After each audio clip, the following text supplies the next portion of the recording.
ગુજરાતમાં મેઘરાજાનું રૌદ્ર સ્વરૂપ જોવા મળ્યું છે। 6 કલાકમાં જ રાજ્યના 68 તાલુકાઓમાં વરસ્યો છે વરસાદ। દક્ષિણ ગુજરાતમાં તો જાણે આકાશી આફત વરસી। ડાંગના વઘઈમાં આભ ફાટ્યા જેવી સ્થિતિ, 9.5 ઇંચથી વધુ વરસાદ, જળબંબાકારની પરિસ્થિતિ।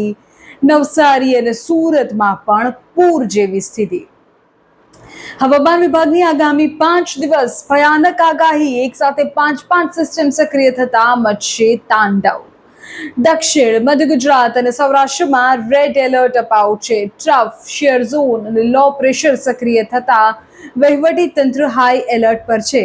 અત્યારના સૌથી મોટા અને ચિંતાજનક સમાચાર, ગુજરાતમાં મેઘરાજાએ હવે ધબધબાટી બોલાવવાની શરૂ કરી દીધી છે। ખાસ કરીને દક્ષિણ ગુજરાતમાં મેઘરાજા ની જો વાત કરીએ, 6 કલાકની અંદર જ આખું ચિત્ર બદલાઈ ગયું। રાજ્યના 68 તાલુકાઓમાં સવારમાં ધોધમાર વરસાદ ખાબક્યો। સૌથી ભયાનક પરિસ્થિતિ ડાંગ અને નવસારી જિલ્લામાં જોવા મળી।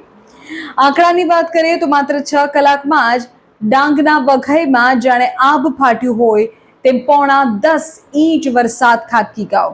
પરિણામે નદી, નાળા, રસ્તાઓ બધું જ પાણીમાં ગરકાવ થઈ ગયું।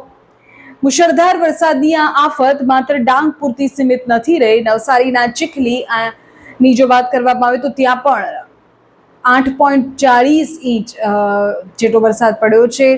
વાંસદામાં પણ 8.25 ઇંચ વરસાદ ખાબકી ગયો છે। સુરતના અંબિકામાં 8 ઇંચની નજીક, વલસાડમાં 7 ઇંચથી વધુ વરસાદ, તાપીના ડોલવણમાં પણ 7 ઇંચથી વધુ વરસાદ નોંધાયો છે। જળબંબાકારની સ્થિતિ સંપૂર્ણ વિસ્તારમાં જોવા મળી રહી છે। રાજ્યના 28 જેટલા તાલુકાઓ એવા છે જ્યાં 1 થી લઈને 9.5 ઇંચ જેટલો ભારે વરસાદ ખાબક્યો છે અને જનજીવન અસ્તવ્યસ્ત થઈ ગયું છે। આ માત્ર શરૂઆત છે, કારણ કે હવામાનની આગામી જો વિભાગની આગાહીની વાત કરીએ તો 5 દિવસની આગાહી એવી છે કે ગુજરાત પર એક સાથે 5 શક્તિશાળી વરસાદી સિસ્ટમ સક્રિય થઈ છે, જે આગામી દિવસોમાં મોટું તાંડવ મચાવી શકે છે। કઈ સિસ્ટમ છે તેની જો વાત કરું તો trough, shear zone, low pressure, cyclonic circulation અને વેસ્ટર્ન ડિસ્ટર્બન્સ, આ 5 સિસ્ટમ એક સાથે સક્રિય થઈ છે। આગામી 5 દિવસ સુધી સમગ્ર દક્ષિણ ગુજરાત, મધ્ય ગુજરાત અને સૌરાષ્ટ્રના તમામ જિલ્લાઓમાં ભારેથી અતિ ભારે વરસાદની કડક ચેતવણી આપવામાં આવી છે। ખાસ ધરતીપુત્રો સાવધાન રહે, એ દરેક સામાન્ય લોકો આપણે કે નદી નાળાના નજીકના વિસ્તારમાં, નીચાણવાળા વિસ્તારોમાં જવાનું ટાળીએ। આગામી 5 દિવસ ભરપૂર વરસાદની આગાહી છે હવામાન વિભાગની।